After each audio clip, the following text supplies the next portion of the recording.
We say things that don't mean anything, but thanks for listening. Yeah. Hello, everybody, and welcome to the weekly podcast named We Say Things, episode 278, Sunsfan with the syndereN. Weekly Say Things. Hello. Hello. How are you? Shannon, how are you? I said it first, but there was lag. I am good, generally. Not too shabby. Don't have to travel anytime soon, so it's a real no Christmas load off. plans aside from at home? We are going to LA, but we can just drive, so it's not a big deal. Oh, that's nice. How about you? What are your holiday plans? Well, we're probably just going to do what we've done for many Christmases, which is spend time with my parents. So that's close by, so it's easy. Nice. No big trips until next year. I'm assuming we will be doing something next year, but who knows? Maybe Dota dies. According to you, there's not going to be any more patches, so I think this might be it. Okay. Well, I was talking to my chat about this because somebody asked when I think the next patch is, and to be clear, you think it's this month, and I think it's next year, which is just next month. So. Okay. So you think it's January? Well, not necessarily. No, wow, what a bold prediction. No, we talked about, I think I said February, if I'm not mistaken. Okay, so you stick by that. Got it. Okay. I think that's what you sounded for a moment like you got a little optimistic. I was getting worried for you. No, never. We're good. Never. No. Thank you to our patrons, our beautiful patrons. Amish Toaster, I canceled every Patreon except for yours. Y'all could talk about textile recycling and I would watch. Thank you, friend. Crownfall Enjoyer, lol. Disco Farm D, Dodgers in 5, still hate Wagyu. Dop, Empire of Dirt, Isaac Hansen, Janie, Anonymous, and Malicious Damage. And Pepperballs, Sons Nugget Boy STGC Daniel, T-Coil, The Mega Pope, Vlad, Let's Have Puppy on the Podcast, Wooden Aftertaste, and finally, in 1973, museums coined fun fact to jazz up doll details and keep visitors engaged. Mr. Niebling. That's funny. Oh, so fun fact is actually something museums came up with because there was nothing fun. It also means, fun fact is just preceded by something really fucking boring, but is now considered more fun because something calls it fun. That's nice. That's a good psychological trick, actually. That's kind of interesting. Thank you, Niebling. All right, you're going to start us off, syndereN. Sure, I'll go first. Don't call it a comeback because this is not going to be something weekly or bi-weekly or whatever. It's going to be whenever I got something I want to bring up. But here is a new syndereN Recommends for the game recs. If you have missed out on all the previous recommendations I've given to games that are good value for money, I believe we put them in the description of every YouTube video, if I'm not mistaken. I think they're just linked at the bottom. Mm-hmm.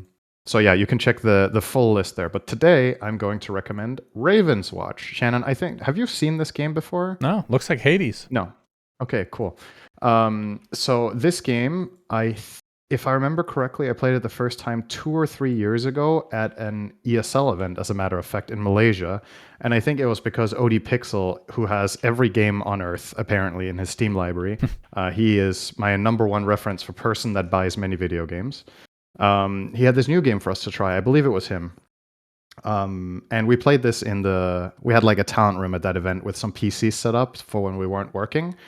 And we played this game. And essentially the concept of it is you're playing 1 to 4 players in a roguelite world. So every run will take you, if you're good enough, anywhere between 45 minutes to 1 hour. And the concept is you're playing through multiple acts.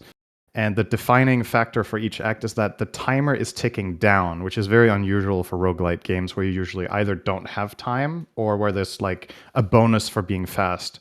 But this game is designed around you having not enough time to do everything. So part of the challenge and part of the strategy is figuring out in each individual level what parts you want to do within the time frame you have and not biting over more than you can chew. So in each level, there will be challenges that are easier with weaker rewards and challenges that are harder with harder rewards. And obviously, you're trying to strike the balance as a group or an individual. What is the hardest stuff I can cram into my 18 minutes and do before I have to fight the boss. When the timer runs out, you're challenged and you have to fight the boss. And if you beat the boss, you get to the next act. This game has, I think it's 11 at this point, playable characters. And they're all wildly different. I think they really appeal to a Dota audience because it's kind of like Dota. You have 4 abilities, more or less. You have an ult, which you unlock at level 5. And then you have basic abilities, including dashing or rolling and a regular weapon swing. But the characters are wildly different in what they do. Some are very good at being supportive and healing or giving shields. Some do a lot of damage. Some are ranged. Some are melee. Some are tankier. Some can block. All huge variety. And most importantly, I think, for a Dota audience, it's relatively easy to learn, but really fucking hard to master. And the skill ceiling is super high. And when you play the game through multiple times and you get to higher difficulty, the game gets very difficult. Okay, this is a game where just beating the highest difficulty with a party of 4 will take you hours to just get there. Do you need a party of 4? No, you can play 1 to 4 people. I would recommend playing with 4 people if you can. Does it scale? If you're just 2, if you're 3, yeah, it scales. I don't know what's most difficult, if I'm honest. I just think the game is most exciting when you're 4 people, because that's where there's most mayhem, right? There's most enemies. The enemies are the toughest. If you die during a run, your companions can revive you. If you think similar to Fortnite, where you like get knocked. Yeah. Think of it like that, and then your allies can channel to revive you. But if they take any damage, the channel breaks, and they only have 30 seconds before you die for good. And then they have to pay to revive you, or they have to finish the act. And there's a currency that you can use to revive as well. But that's a bit more on the detailed side. Aside from that, being a roguelite game, obviously you level up your character in each run. And through each level, you acquire currency that you can buy upgrades to your skills or upgrades to... you can either buy upgrades to skills or upgrades to stats. And yeah, it just gives a lot of replayability, a lot of different options, and yeah, super cool game. I believe right now it is 25 euros on Steam. I don't think there's any discount running for it right now, unfortunately, for those of you that are interested in that. But yeah, tons of hours in this game of entertainment for you, if that sounds like your cup of tea. And as a final note, if you have been following my list and you've played the game on there called Ember Knights, if you liked that one, I'll almost guarantee you will like this game. If you did not like Ember Knights and thought it wasn't really for you, then there's a high chance this is also not for you, because I would argue it's just a harder Ember Knights with more possibilities and higher skill expression, basically. But yeah, super cool game. Big thumbs up from here. Yeah, looks cool. I mean, from a perspective of somebody that's never played it, kind of looks like a co-op Hades to a degree, which is nice. That is a pretty good. That's a pretty good comparison. Yeah, maybe that's also a good comparison. Yeah, just say it's a co-op Hades. So if you like Hades, you probably also like this, which is also on my list. So maybe we're starting to see a pattern. Okay, that's Good the stuff. only rec for today. I will recommend something else though, Shannon, which is my Twitch stream. Yep. Let me recommend that. This is our podcast, so I can shill myself as much as I want and have no grievances with it whatsoever. I am streaming a lot more actively now, and I plan to continue that into 2026. Obviously, as usual, when there's going to be Dota events, it'll be harder to stream. You and I are obviously going to be working and traveling and whatnot. But I'm making it much more of a priority for myself this year and at least the next to put in a ton of hours on stream, which means lots of Dota content mainly, but also hopefully getting some collaborations going with other streamers, probably some people you guys will know from like Dota or other games, either playing Dota or Variety, and just really building consistency and putting in a ton of hours. So if that sounds interesting to you, if you like the podcast and if you like what I do, there's a very high chance that you will find joy in watching my Twitch stream, twitch.tv/syndereN. Make sure you follow it if you haven't already, so you can see it when I go live next. Because have you turned on the stream? Almost every day. I will stream as soon as the podcast is over. Can you look at the stream currently? Oh, can I look at your screen? Oh, nice. That's a very good picture. This is probably my least favorite picture of me of all time from esports, by the way. And guess what? This was from a professional photo shoot when we were in Escape Gaming. Yeah. We went to a photo studio, and this guy, I think this guy did my hair or whatever, or moved it around. I think maybe I had already done my hair and he moved it. And this was the fucking product of that. Oh, I yeah. really Where's enjoyed. my second ear? Did you cut my ear, or is that not in the picture? No, I just Googled syndereN Dota, and this was one of the first 5 images. I was like, yep, This we're picture using is a this. disaster. It's good that you found that for this. I appreciate it. I've been watching your stream, syndereN. I've been enjoying it. Yes. Keep up the good work. Keep up the real positive mental attitude. I know it can be really tough. I was just gonna say, I think if you're looking for you in me, my stream might be the closest you're gonna get. Because staying mentally sane and positive while playing 10 straight Dota games is very difficult. The thing is, like, I don't remember anymore what you were like back in the day, because you used to stream, and because I was watching you recently, and it's not like you were super toxic or anything like that, but no, you would do stuff. I'm like, am I rubbing off on him? Like, am I really a bad influence on this poor innocent creature? I'm not sure if that's the case, but yeah, all capsing your team in a passive aggressive manner is not what I would consider a syndereN move. This is really good advertisement for my stream, by the way. I think, in fairness, though, when it comes to this, I think this is what almost everybody can relate to when they're watching Dota and watching streams, is the frustration with lack of teamwork or communication in a game that's fully built on teamwork and communication. Yeah. But just I think there's a really big difference between venting and being frustrated and just being straight up toxic to people, right? Like, I don't flame people. I'll complain about the situation. Let's put it that way. And especially if you're on stream, you'll complain to your audience about stupid things that are happening. I complain just as much about myself as others, to be honest. I make dumb mistakes, and I'll talk about that. But yeah, for the most part, it's ranked Dota. We're trying to climb. We're trying to get better. And sometimes we probably have too high expectations for both ourselves and of our teammates. If you could get this sticker in the game of your face, I think it'd be pretty popular. Yeah, I was gonna say, what do I get for it? Because I definitely wouldn't want it in the game for free. I would want $10 money to have this displayed anywhere. $10 per time it's used might be good enough. Yeah, true. Yeah, we'll get on that. Cool. All right, let's move on. After that plug. Well, there's no sponsor this episode, so I guess I'm the sponsor. Yep. Dota 2 news, Shannon. There's a couple of news, but not much. A couple of pieces of news.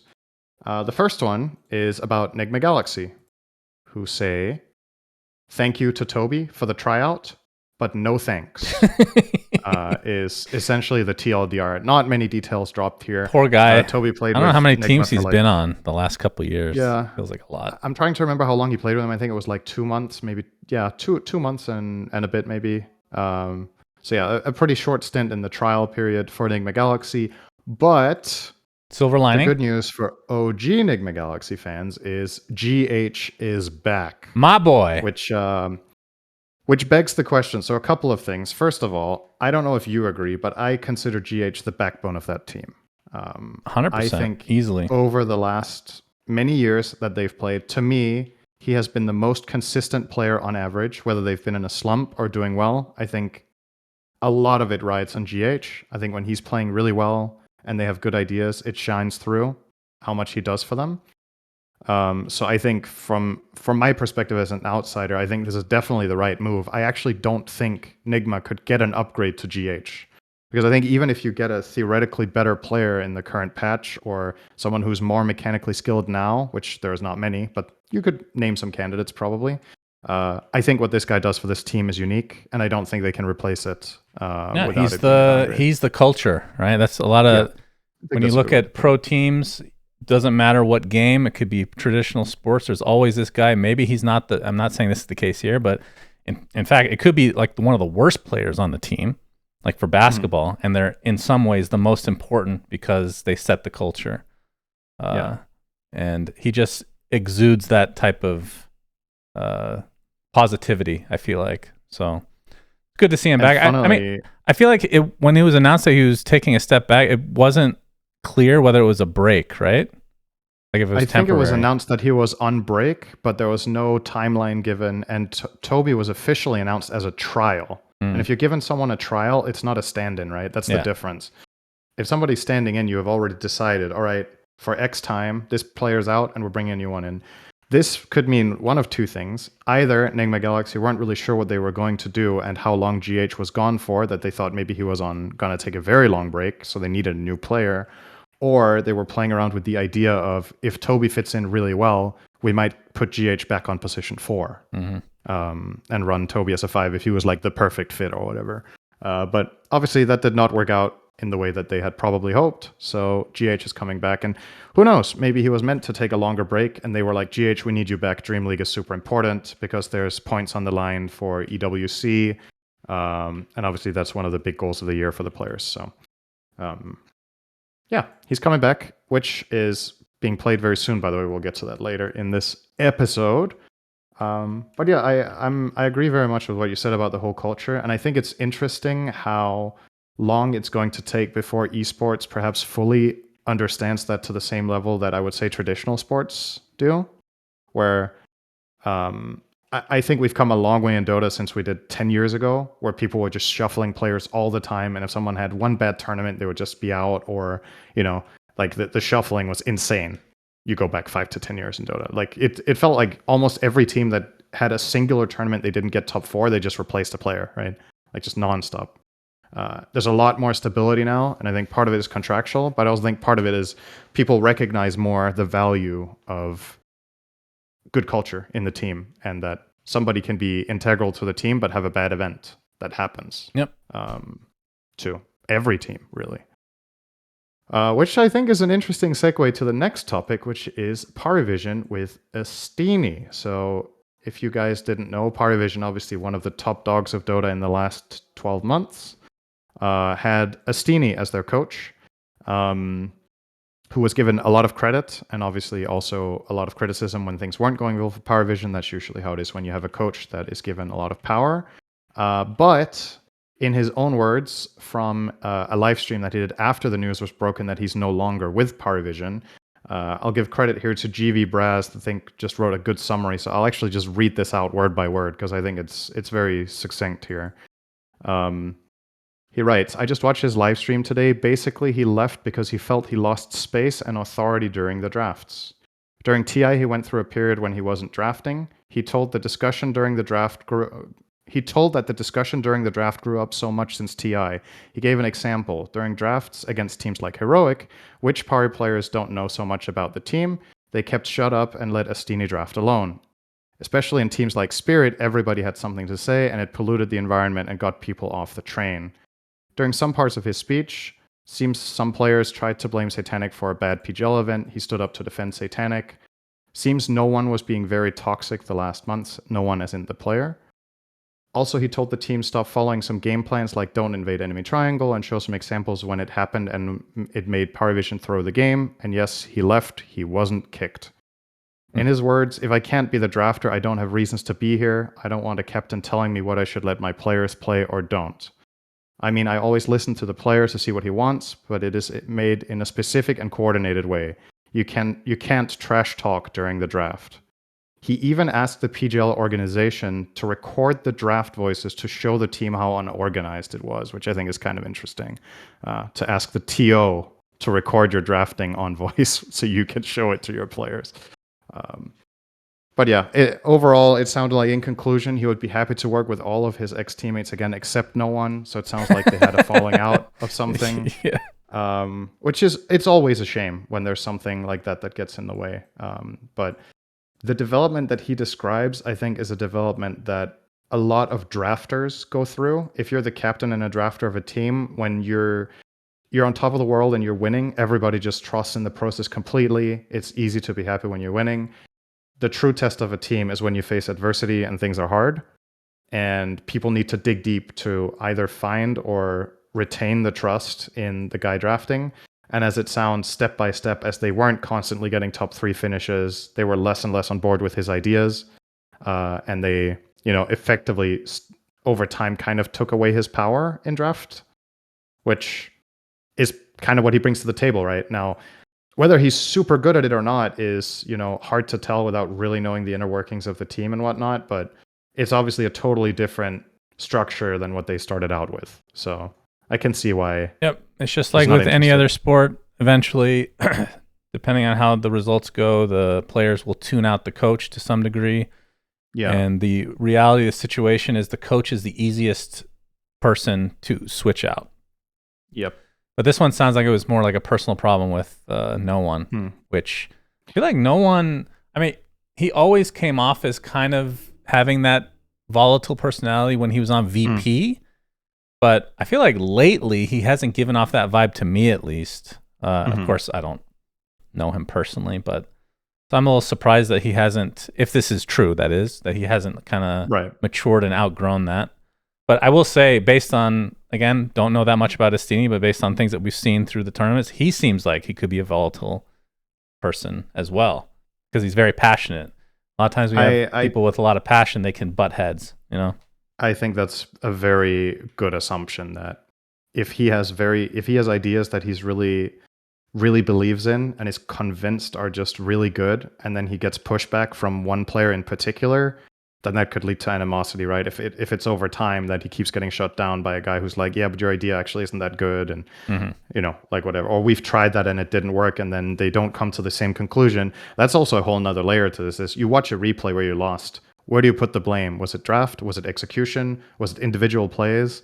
And if you don't agree what the problem was to begin with, then it's very hard to move on, right? If two people in the team think that you were outpicked and therefore they couldn't play their heroes, and then the others are like, well, look how you fucked up in lane, this is why things went poorly. The strategy would have worked fine at minute 20 if we weren't 0-3 in the offlane. It's never, it's rarely black and white. It's a very complex game. Yeah. Very, very complex.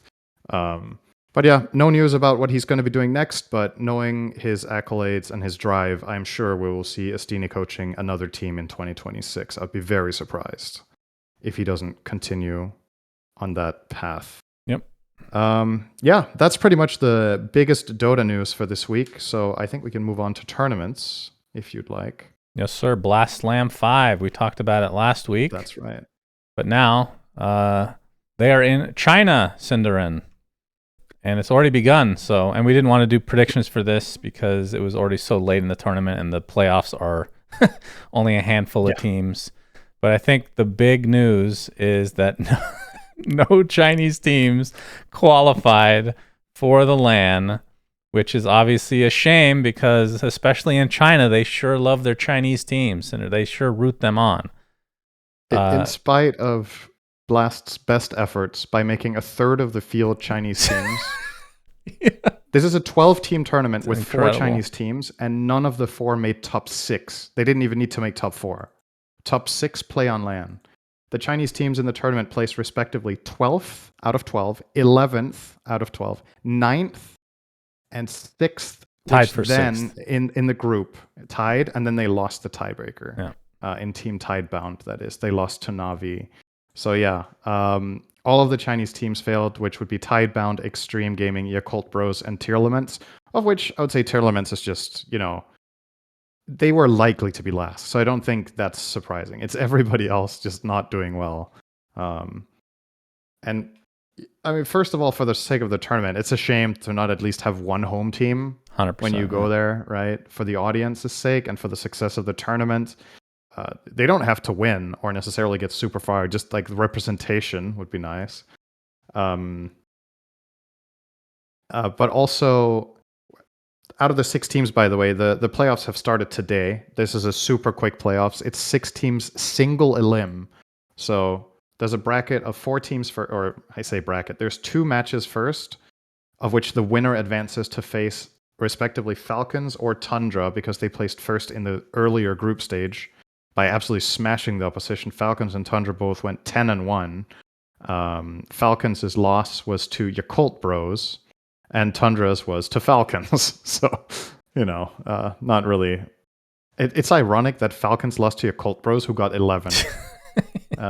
By the way, that was one of Yakult's 3 wins. But yeah, that's the state of affairs. Now the round 1 did play out today. OG played against Yandex. Yandex won that series 2-1. And then Mao's played Navi for a 2-0 quick win, especially game 1 was a total stomp. 23 minutes. Probably not what you would expect Navi to bow out after, but that's it. They flew to China to play 1 BO3 and lose two of those teams. That feels bad. OG and Navi. And I think this is a format that the players are heavily criticizing. And I think Blast will probably need to revise that for the future. That flying teams out for LAN to play one match is... I know you could be like, yeah, but what about sports where you fly out and you play a series and you're out? But we don't have to mimic that. And there's obviously a different precedent in this. You're already making a massive online group stage. Why not split it into two and have more time on LAN, right? It's generally, if you don't count the NFL, which is it's just domestic anyway. But even if you count the NBA, cross country, cross US is pretty far. If it's for a series, then you're there for a week minimum, right? This is 3 hours, right? 2 hours. Oh, I see. You know what I mean? Like it's multiple days regardless for any other sport. NFL is single limb. Yeah, I suppose that's pretty much true, I guess. I'm thinking about stuff like the World Cup where you fly out and you lose in the round of 16 or whatever. But then you've already played the stage before on the same set, I think. I think in football, for example, if you play in a pool of 4 teams, you're guaranteed to at least play those 3 matches, right? Before you're knocked out. But yeah. Anyway, this is I have my personal criticism about this format. I really like that Blast is trying to innovate. I like that they have new ideas. For me, this is just a miss doing it like this. So hopefully they revise it. But that's it for now. There's 4 teams left. They're playing tomorrow, and then the finals is on Sunday. What do you think? Do you think there's going to be any effect on the Chinese scene based on this performance? Like, you could talk about how. Well, number one, if you think that like last year Chinese teams were not relevant at all until TI, basically. Yeah, pretty much. They had one good event. Which that would be a great scenario. You don't want them peaking early. But I guess bombing out not to do that. Bombing out of a Chinese-based LAN is not a great showing. No. Does that give them motivation? Does that have any effect at all, do you think? I mean, I don't know the players personally very well. Oh, you don't just generally. You can just generalize it. If you had to predict. I mean, I would predict they do better than this because it's hard not to. That's a bold statement. Do I think this makes lights a fire onto every single player's ass that it goes this poorly? Hopefully. I would like to see, as always, the Chinese scene do better. And by the way, this tournament begs the question if the whole curse we've talked about with me is even real. Maybe China just sucks, and it doesn't matter whether I predict them to do well or not. They just lose regardless. Yeah, I think except apparently at TI. Your stronger curse is when you mention somebody in a cast doing well and they die. Mention a player doing well in a cast, then they die. Yeah, that's kind of Death Note. It's pretty cool. It's very impressive, actually. Yeah, but I mean, I still have high hopes for Extreme Gaming, primarily because of the roster. I personally think the new roster that Tidebound made is just worse. I keep Faith Beyond in very high regard, and they don't have him anymore. Yeah. He's not playing right now. Not sure if that was his choice or their choice or some sort of conflict, but I definitely don't think the current teams are better than last season's. And perhaps that's the biggest concern here is if this is the adjustments that the Chinese scene is going to make for 2026, I think they downgraded their teams. Personally.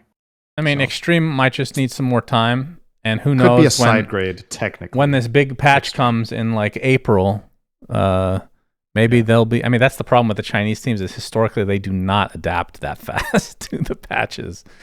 Yeah, which is a bit of a concern, I suppose. Maybe that's why Valve don't patch the game as much right now. They're really trying to get China back. They're didn't work here. Just give them one more year. Yeah, did not work here. Yeah.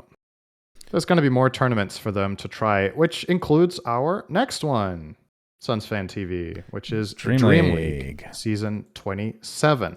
And this one we will do predictions for. That's a lot of teams. The participating teams are aplenty. This is a fucking juggernaut of a tournament. 24 Team Swiss. Yeah. So hold on to your horses. I'm going to list all the teams in order.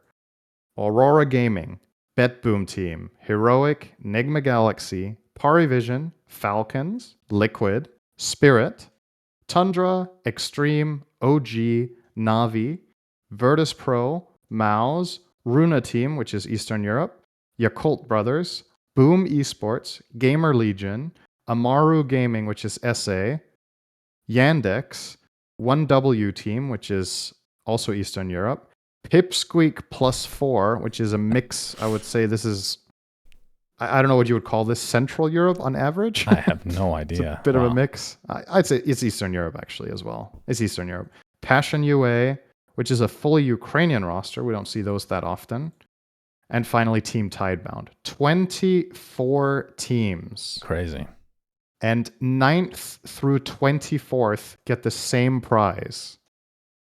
So 8 teams make it out of this monster Swiss. See, I like this. This is more like a Counter-Strike tournament. The difference is it doesn't cost ESL any more money because the players aren't traveling, right? Yeah, this is online. So from a tournament organizer standpoint, you're getting the most bang for your buck, honestly. Do you want to do anything different for the predictions here, or still just top 3, dark horse, etc.? Because it's effectively we can't place the teams unless you want to do like, let's say you can place a team on 0-3, and that's like your dark horse. I think they're going to do this bad in Swiss. We could do that because otherwise you can't be like, oh, it's a disappointment if they make the lower half because, well, only a third even go through, right? No, I think. Okay, how about this? We can have a rule where the white donkey has to be 9 through 24. Okay. That's enough for me. That's the rule. That's the rule. That's really advanced. It's Team Liquid. Okay. I feel like that's the problem here. I think that's too easy of a white donkey actually, because 2/3 of the teams get eliminated in Swiss. So you want to do 0-3, but then you're just picking teams that you never heard of. No, but that's my point. Then that doesn't count as a white donkey. It needs to be a team that you think will not only bomb out, but you need to place them below a certain score threshold. So for example, Liquid does worse than 2-3 is a white donkey for sure, right? Okay. So do you want me to go first, or do you want to go first? We can alternate. Go ahead. We can alternate. Okay, but who does first? Go ahead, syndereN. Okay, I'll do first, and I will start with my dark horse, and my dark horse makes top 8. Okay. And I will pick. Keep in mind, this is basically all the best teams in the world, right? More or less, they're all there. It's 24. Is there anyone missing that you can think of when you look through the list? I feel like they're all here. Nothing initially comes to mind. Nothing, right? Okay. Which also means that top 8 is actually even a dark horse performance for some teams that you would usually be like, this is a pretty good team, but you look at who you need to beat, right? Yeah. It's going to be tough. I will say my dark horse is Navi makes top 8. Okay, that's a good dark horse. Okay, let me just eliminate all the Chinese teams real quick out of my mind. I'm not touching them. They would be a good white donkey though, but I don't know what you have to say for it. To be fair. 0-3. I mean, basically the top 8 teams that should make it are the first 8 outside of Nigma.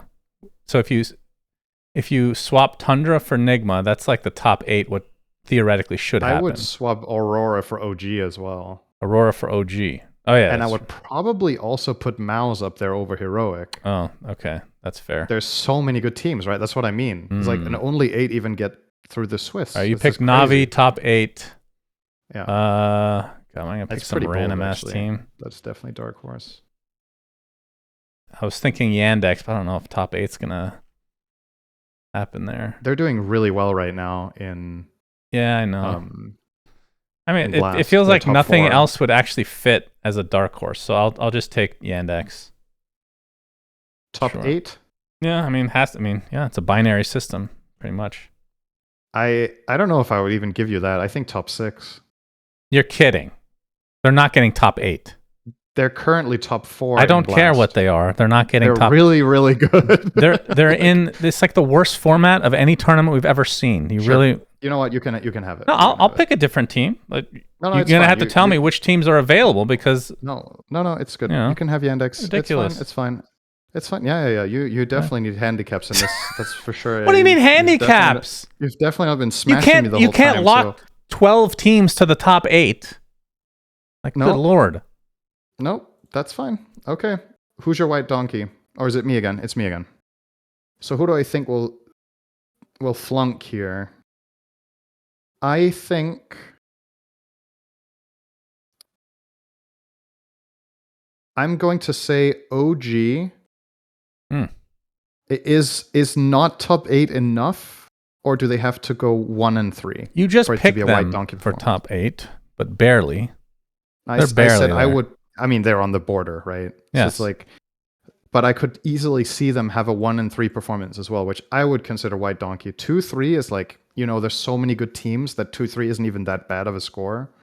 1-3 OG as white donkey. That's what you're picking. Is that white donkey? 2 and 3 is not. We agree on that, right? Yeah. Like that's because of the level of competition. So our white donkeys basically need to be a high ranked team that gets 1 and 3 or worse.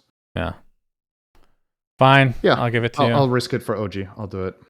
OG, a part of me 1-3 or worse. A part of me wants to do Spirit not top 8. Okay. But I don't know if I want to do that. Yeah, I would say Spirit getting 2 and 3 is actually white donkey. That's good enough for them. I agree, but I don't know if I want to do it. That's fine. I mean, Liquid is just all. It's Liquid in Dreamleague, Shannon. The points are there. Like it's. Liquid. I'm gonna skip one event for Team Liquid. Okay. If they're the white donkey again. Did you get an email again from Victor or? Let's see. Fuck it. Spirit, not top 8. Spirit, 2-3 or worse. Okay, I'll give you that. It's a YOLO one. Okay, so top 3. Oh god, this is so impossible. I'm gonna pick Spirit top 3 now, just to hedge my bets here. Yep, that's technically allowed and silly, but fuck, man, I don't know how I want to pick here. I'll start. I'll say Falcons get second. Okay. I need to think more about the rest. All right. I'm hedging my bets. Spirit will win the tournament. What place? Spirit first and white donkey. That's amazing. We've definitely never done it that way before. That's crazy. Spirit number 1. I think Paravision are going to have a you honey. Do more in a row? Yeah, I'll just do all 3. Spirit first. Paravision will be second. This will be a honeymoon phase without their coach. Okay. And then Tundra. Tundra third. Yeah. Okay.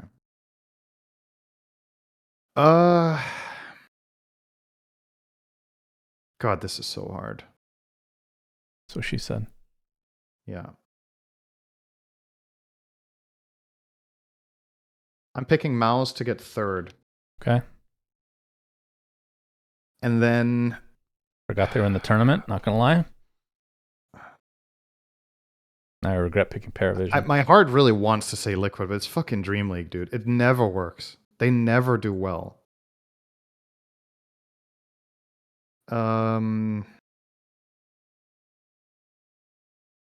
Fuck it. Tundra win. Okay.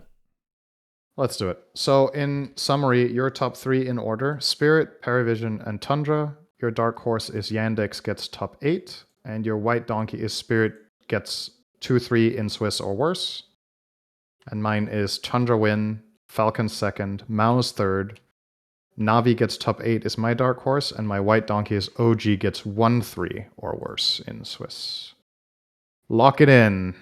Okay. Good luck. Have fun, everybody. Good luck. Good luck. And that tournament, lest we forget, starts in, is it 5 days? I think it starts on the 10th. 10th. Let me just confirm. Yes. 10th is confirmed. That starts on Wednesday in the coming week. Good stuff. All right. Moving on to non-Dota related stuff. Relic Arena, ladies and gentlemen. This was going to be used as filler last episode, but now it is for this one, syndereN. So, a lot of stuff to talk about. Things are going quite well. We have recently sent out the final wave of closed beta invites to everybody that contributed anything on Kickstarter, even the people that sent $5 thank yous. That's not even a tier, really. You don't get anything, but we gave access anyway because the development has taken so long. And there's been a huge uptick of players as a result. And actually, I think maybe I'll just open the game. I think this is set up. Let me see. And I can show some stuff. Speaking of that, something I'm actually curious about with a game like this. I don't know how much you even know about this yet. Oh, there we go. A problem that a lot of games have when they launch is obviously server capacity. How do you assess what to do about servers?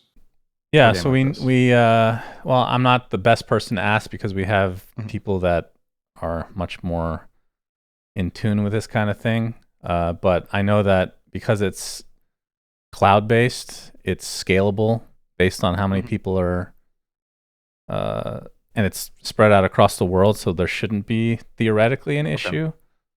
But yeah, I'm not the best person to ask about that. Yeah. Anywho, you want to see how fast the game starts? I'm ready. Okay, so this is one of the most impressive things for me. The guy that is our head programmer is a fucking beast. Okay, so I'm gonna hit accept here, and then we'll see how fast I can get into like a sandbox mode. So within 5 seconds, maybe. It's pretty fucking absurd how fast this is. That's very optimized. It's really good. Anyway, wow. Let me go through a list of things that we've done. So we started putting in some, like our biggest issues that we had in the past is not having any sort of retention, no onboarding of any kind, and obviously no monetization. We have started that process and started to put in a lot of things. So I'll just show you a few of them. So normally when you open the game, there's a tutorial that plays that goes over very basic stuff. And then when you're done with the tutorial, you see this thing on the bottom called the Silk Road, which you click, and it's kind of like this little miniature campaign where there's 5 stages that kind of show you how to build a specific type of unit. But it does so in a much more digestible way. So I'll just click on this first one as an example. There's a little story mode that I'm going to skip. We don't have voice work yet.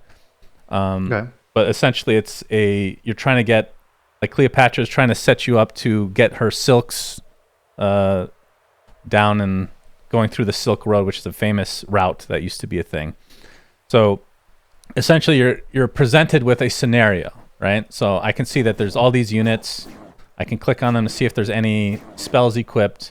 And I have one unit, and I'm supposed to beat all of them, and I only have this many spells to choose from with only 9 gold to spend on them. So this is kind of like a way to segment the learning process a bit, like give you a little tiny scope. Like here's 9 relics that you can learn about. Which ones work the best to beat this scenario, essentially. It's kind of like a puzzle, if you will. Yeah. And then if you get really stuck, it literally just tells you, if you click on this guy's ability, it'll literally just tell you the solution, essentially, or at least point you in the right direction. So that's one thing that we worked on that has been... Do you always play as Discord admin in this scenario? So when you're playing the tutorial, it asks you, have you played an auto battler or not? If you select yes, you get the Discord admin. If you select no, you get Facebook gamer, which is a grandma. And then the dialogue changes based on those characters. So yeah, you go through this Silk Road, and then eventually you will get... Right now it's a skin for Cleopatra, but we're going to end up actually having you unlock an actual leader through that process. Okay. So, what's do you not know what's to the east of China? Because I can help if. Well, this needs to be. I don't want to spoil anything. Okay, it's just I figure like putting something on the world map and then writing unknown. Yeah, it's gonna look a little bit different, and there's a reason for that. Okay, that's all I'm gonna say, syndereN. Sure. I appreciate your feedback. Do you think the other placements of the markers are correct for where the things actually are in the world? What do you mean? Did you put Persia in the right spot? Did you put the Himalayas in the right spot? Yeah, Himalayas are here. Where you put it. Himalayas are huge. Great Wall is generally there. Persia. This is like the very. This is generally there. Well, this is this is Iran. Okay, move. this is Iran. What I'm highlighting, but Persia was huge, so you can kind of just put it anywhere in this general area. And yeah, this is where the fucking pyramids are. It's close enough. I'm not criticizing. I'm just testing. I'm So just checking if you. I brought this up last time where we locked a bunch of leaders and it made things more interesting for people because now they have something to progress towards. So I'm just going to kind of show that a little bit. So if I click on, let's click on somebody I haven't played that much, which is Alan Turing. So he's available for free, so it doesn't really, actually, let me back out. I'll go to somebody that's not free, Genghis Khan. So as you play games, you unlock leader tokens, which you can spend to unlock the leaders that are not considered free. But each leader has a leader track with a bunch of stuff on it. And this is not like our main monetization. This is just like it's more for the progression aspect of things. It's kind of like Dota Plus in a way, where you get these voice lines that you can eventually unlock. So let me go to one that's actually a thing. So Isaac Newton is a real dickhead. So early on, you get the first 3 voice lines, which you can use in game. I'll just play them. Salutations. A rare, commendable move. You've earned my thanks, briefly. So these ones are considered the more common ones. And then as you can see, like really late, you start getting the ones that are kind of toxic. So I'll play those. That was pure idiocy. Sorry you couldn't handle me. Prepare to be intellectually vaporized. So I can kind of just show this in game actually when I load up a like with gravity obeys. One of them is kind of toxic. It's just calling the opponent an idiot. Yeah, exactly. So I can't play these because I haven't unlocked them, but you can literally just play them in the game as many times as you want, and the enemy can see it. Okay. There's a lot more polish that's going to come into this, like the leader tracks. They're a bit scuffed right now, but you can see that there are skins that you can unlock. There's animations for the voice lines, and they all will have idle animations as well. And then an example of like a Dota Plus type thing, the gold frame here. It's exactly like Dota Plus, where you get to, what is it, like level 5, level 10, level 20, whatever. It changes the actual frame color, so that is what the gold one looks like. There's a ruby, then there's a diamond. What is this skin and called? Then there's a galaxy. This one is Surfer Abe. Surfer Abe. Okay, I was just like... This was a suggestion from one of our beta testers, and we thought it was funny. So, to make him a surfer, what gave him that idea? I don't know. I didn't ask. I just thought it was so random that we'll take it. Yeah, I can't equip these because I don't have it, but there's a Zombie Abe, Lincoln Cyborg, just really random shit. Think of what's the crazy? Oh, the craziest one, which I can't show, but you can kind of see, is this Isaac Newton apple. Do you know the annoying orange? Have you ever heard of that? Yep. That's no. It's the Apple version. This is a Jenkins idea. No, this was Nikki actually. Oh my, Nikki, really? Yeah, we got some really toxic ass shit here. Oh, that is. So yeah, the progression stuff is going really nicely for the game. Let me look what else is on the list here. I talked about this Silk Road, which is kind of like beginner challenges, but then we're going to have these daily challenges that are going to be a lot more difficult that you can, reason to log in every day effectively. That's a cool idea. That's kind of like, the chess puzzle of the day that chess sites do, where they make it really challenging. Yeah. With figuring out it'll be like a 3-star system. So essentially, like you beat the challenge, and then it deletes the relics that you use, so that you can't use them for the level 2 version, and you have to do that 3 times, and it gets really, really hard. Yeah, that's good. We also have you also need to be strategic, so you beat the easy version with the least possible amount of resources used. Yeah, exactly. That's nice. That's good. We have, believe it or not, a replay system. I believe it. I'm downloading a replay right now. It already downloaded. I think Riot Games are looking for... I'm watching a replay, and I can I can choose anybody as well. Like, look how fucking fast this is. I'm just skipping. Like, shout out to fucking Carol, our head programmer. He is a literal fucking god The UI here is a bit scuffed. This is actually fixed internally with a patch that we're pushing today. It looks a lot better than this, but yeah, this is like instantaneous, right? It's insane. I don't understand how that's possible, but he's a god. We have replays. We're going to have spectating as well soon. A lot of big features that are not that difficult for him to do. And then in terms of I wanted to actually talk about a design of a leader, but I'm going to save it until the effects are done, because I created Montezuma II. I think he's the coolest character I've ever made for either Ability Arena or this. He's so fucking fun, but his effects aren't done. So I don't know if it's worth talking about. What's the premise? Okay, I'll just do it, syndereN.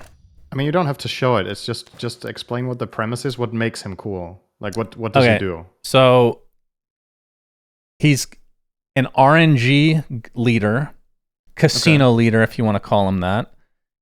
Basically, you know how there's a bench where you can put the relics that aren't used during the round?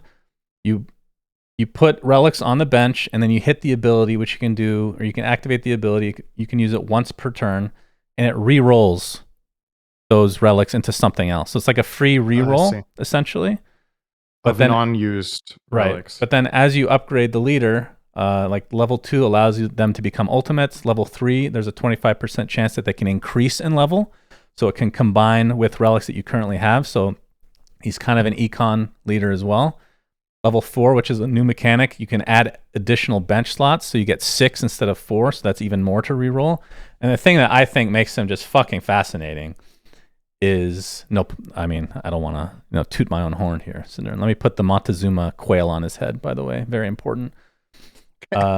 He, at level 5, when you re-roll the relics, there's a small chance that you get a god relic, which is not a relic that exists anywhere else outside of Montezuma, and he has 3, which are shown here. And then as you get the god relics, you can increase their level, if you get lucky again, up to level 3. So for example, like this Feathered Aegis, it just blocks 50% of damage, but then it tapers off. The level 3 version, it starts at 100%, just an example. This Mask of the Flayed gives 300 attack damage level 1, and then level 3 you get a second life, essentially. And then this one's the fucking craziest. It's 1,000 pure damage, but it takes forever to cast. Level 2, it's global range. Level 3, it just kills the target. So you get, if you can get this to level 3, it will kill a target no matter what. The thing is, it's really hard to get a level 3 god relic, and I keep trying, and my win rate has tanked horribly. But when you do get it, it is super satisfying. So how does it work? So you get a god relic, you put it on a hero, you play the round, and then you take it off it to the bench, and then you roll, and then you put it on again? You don't need to take it out. You can keep it on because if you roll it again in the bench, it'll auto combine with whatever you have, right? That works for any relic that way. Okay. So you just, when you have a god relic, you put it on someone, and if you were to roll a copy of that, you just get it upgraded. Okay. Yep. So he's a very casino-based thing. Like the sound effects that we're using right now are temporary. That's why I kind of don't want to show it. It's actually using Mario Kart sounds right now. But yeah, that. I think that's a good. You should keep that. I think that's fine. Yeah, Nintendo won't care. But yeah, the sound effects and visual effects are going to be super important. There's so we animated, like we're still animating all the portraits, but one byproduct of it, if I scroll, you can see that their hair moves, and you see like Karl Marx's beard. This apparently was not intended, but I thought it was hilarious. Looks fucking funny. Wait, so the whole like rustling up and down when you're moving, because this was not what? This isn't animated to be like this. It's just there's an idle animation, and I don't know exactly how it works when he did this, but he didn't realize that this would happen because it wasn't intended. But it just happens because once you hook it up with the rig, it'll just. Oh, I understand. It works with the scroll. Yeah. Okay, so it's like effectively it's quote unquote overly animated because your movement is pushing the animation further than it's meant to go at the given time. You're effectively accelerating it, right? Yep. Okay, so anyway, really to finish up here, things are going quite well. The roadmap, We're hoping that there's open beta, which I'm saying that is the release of the game, basically. We're targeting Q1 of this coming year, which means end of March, hopefully. Yeah. Things that we still want to add into the game.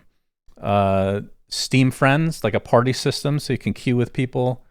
Live spectating we're putting in today's update. But we only want you to be able to spectate off of friends because there's issues if we have no limit, let's just say, with like people DDoSing and shit like that, like stupid reasons that we have to account for. We still have to create a battle pass, and just shore up kind of the monetization of the game. And then, like I talked about earlier with the daily challenges, we have to end up putting that in and polishing. And then the general polish in like just making sure that there's nothing scuffed in the game, that the things that are important for the visualization of making sure that, people can see clearly what's going on, or the dopamine factor.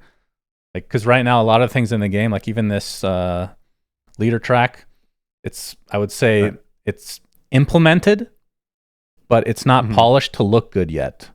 Because that is not technically needed, but if we have time, like this whatever the last month of development will be all things related to making things look better and or feel better, if that makes sense. Right. So yeah, I think it's pretty interesting to hear a lot of the things that have been implemented already that are systems that other games either fail to do or just choose not to, that you already have as like... I know. The thing that's interesting about that is like also the perspective beyond this game, right? That you already have these systems. So I'm assuming you could technically just keep these and what you learned and re-implement it again for something else. Like no doubt. Knowing how to make a replay system, knowing how to hook up Steam friend list integration, knowing how to do this, that, whatever, effective loading times, having good, I forgot what it's called in coding. It's something economy, right? Where you're like not using too many resources on banal things because it's like effectively written. It just sounds like there's a lot of things that are already going right that a lot of the times other games, in my experience, struggle with from the start, and then they patch their way out of it eventually. And you guys just have it already, which is really fucking cool, honestly. Yeah, it's been painful. That replay system looked insane for a beta with such a small team. Like that just works in 5 seconds, Yeah, that's one guy that made that. That guy's such... I mean, if we didn't have this guy, I think we'd be fucked. So very, very thankful. But yeah, you're right. Like we've made a lot of systems that we can reuse for other stuff. Like if this game is a disaster, we can just remake a different game entirely. I think one thing that we're very excited about is, and I think I may have talked about this in the past, there was a single player type of game that we wanted to make within Relic Arena. But after working on it for a while, we're like, this doesn't make sense to make 2 games right off. Like should focus on one, which is the, Ability Arena standalone, which is what we wanted to do and what we promised through Kickstarter, and then we can do the single player version a little later. But there's some crazy ass shit that we can do. Like I just mentioned, we're not going to do this, but just for fun, the head programmer, he made like a very simple tower defense game based on the things that we have in the game already. Like within 10 minutes, he can do that shit. So yeah, there's a lot of possibilities and excited to see what happens. But how did you find that guy? Oh man. It's funny because we would make custom games in Dota, and I would always, try to find new people to help out because it's, it's a volatile type of industry, if you want to call it that. And there was always one guy that was recommended. He's like, yeah, this guy. Everybody looked at him like he was a god. I'm like, interesting. Like, but he would never work with us. I'm like, what the fuck? What the fuck? Finally, I convinced him to work with us on Ability Arena, and that then we brainwashed him to like us. So. Oh. And it worked out from there. But nice. Now I see why people looked up to him so much because, yeah, it's like literal genius level shit, It's insane. Very thankful. Okay. That's wild. And then, let me close this. The final topic. Let's end off on a great note here. Yeah, Netflix apparently is buying Warner Brothers and HBO for $82.7 billion. Wow. Lovely. This one is very weird to me, because generally these mergers are not good. I feel like on average for the consumer, even though they try to spin it in a way that is going to sound nice. And in theory, the place that we're at now is kind of ironic versus where we were 20 years ago with people having cable TV, and then streaming started to be a thing. But I can't get everything I want on this one, cable thing. So it's a big reason people torrented a lot back in the day. Then it got a little bit better with these streaming services. You have a lot of options, but now it's gotten to the point where things are so expensive. Like if we're spending things on 2 streaming services, I still have to pay for cable, by the way, because I want to watch the Suns. Like the options are actually worse than they used to be, because now they're segmented in like 10 different things, and not one of them gives you everything. It's fucking awful. So in theory, things merging like this, could be good. HBO is going to be on Netflix then. That's great. It's not going to end up working out that way, And this is scary to me because HBO, I think, is the creme de la creme of shows. I think, as much as I hate to say it, Apple is probably second in terms of just quality. Like whether you like the shows or not, the production quality of HBO and Apple are insane compared to the rest. Like Netflix, they're good. I would not put them close to that same tier. So I don't know if this gets affected or not with this type of a thing, but yeah, it's kind of weird. What is your take?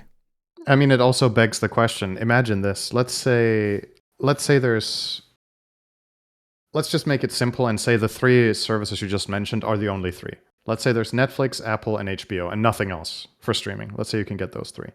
And there is a lot of stuff that you really wanted to watch on HBO, and you didn't really care much for the other 2. Now, you can't get HBO isolated anymore, right? It's going to be, we're assuming, right? It's going to get implemented into Netflix. So it begs the question, if you could get a plan for, say, $40 a month before to watch HBO, or 20, whatever, 30. I don't even know what it costs right now. They've gone up in price 100 times in the last 3 years, right? Yep. Let's say you wanted to have an HBO subscription. Now you might have to have a Netflix subscription to get the HBO product, but Netflix can just justify a doubling in price because you're getting both libraries. So at the end of the day, is this good for you as a consumer? You might get more under one subscription, but who's to say that they can't just charge way more? And then if you were someone who liked on one site, if you liked HBO, and you're just saying, right? You love HBO, you think they have really great shows. Now you have to pay more for the same shows, right? Effectively, if that's how they implement it. So for you, then it's bad. We have both. I mean, we don't pay for HBO technically because I get it through my cable TV thingy. Which is what Sun's getting. Like, you get HBO for free, but yeah, you're paying through another means.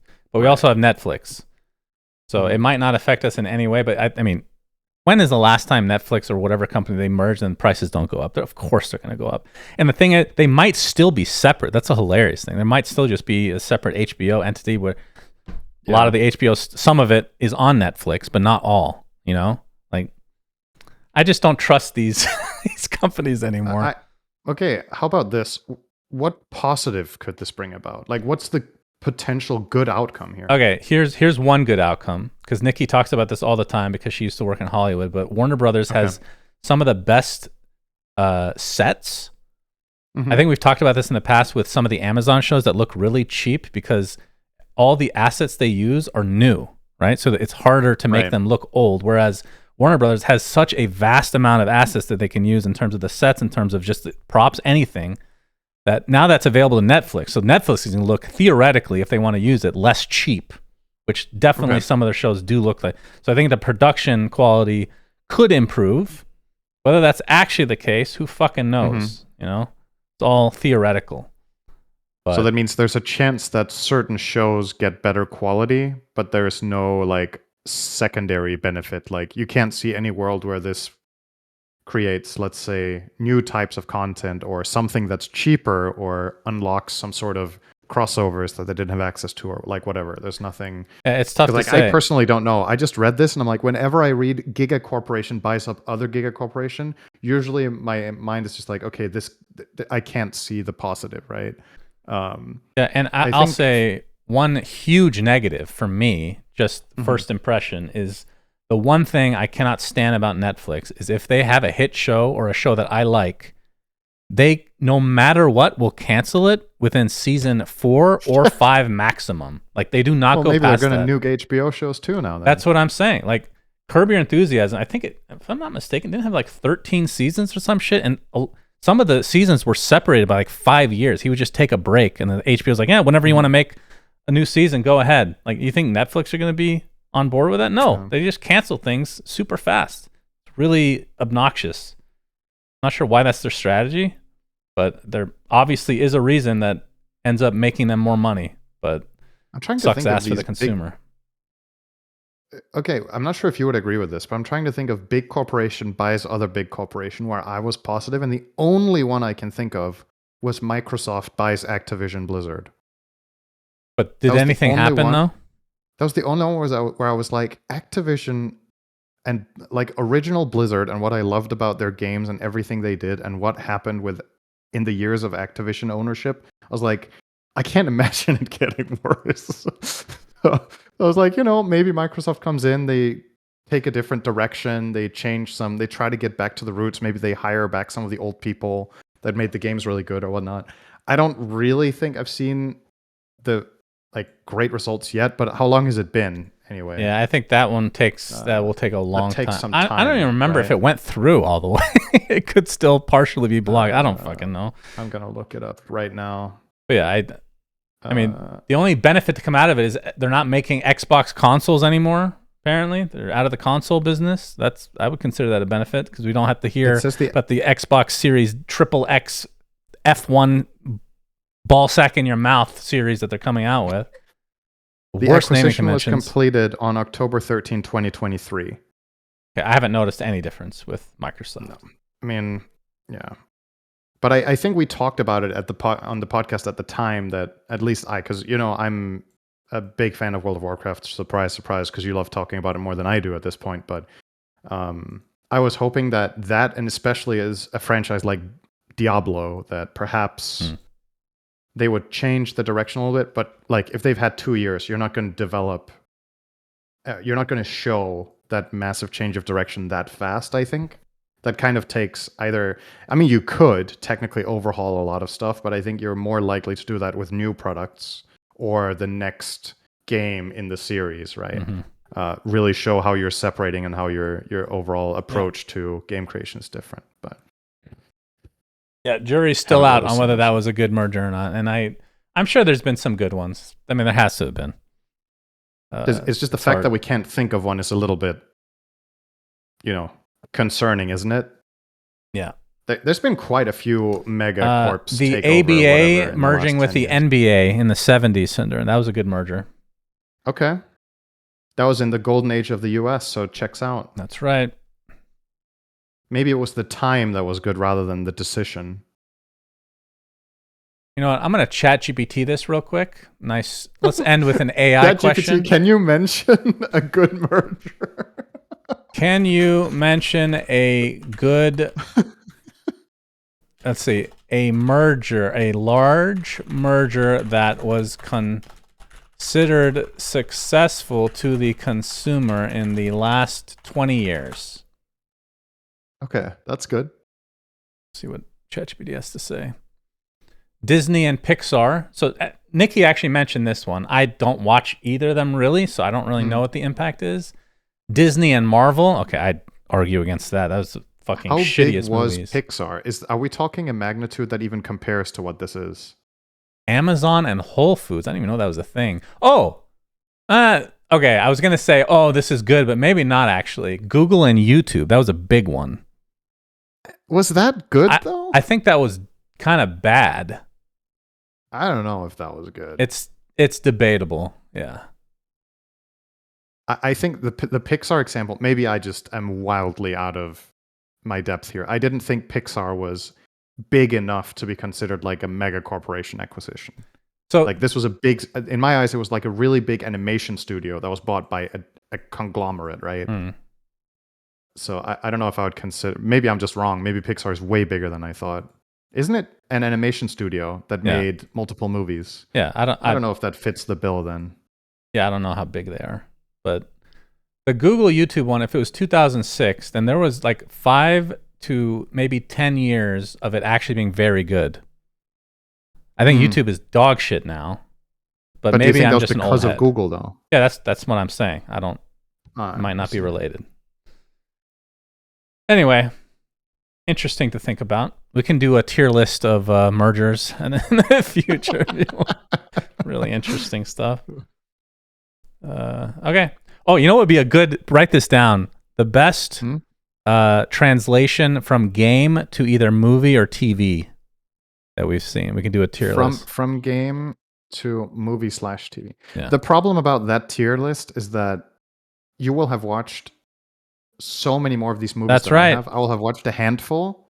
A handful. And My you'll ass. watch, You've watched a handful. You've watched nothing. You can just listen to me talk.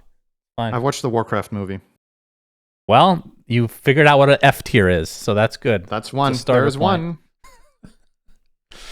All right, that does it for this week's of We Say Things episode podcast on the YouTubes and the Twitches. Thanks for watching, everybody. Until next time, Sunsfan Sinner signing out. Goodbye. Bye. We say things that don't mean Subscribe anything, but thanks for now. listening. Yeah.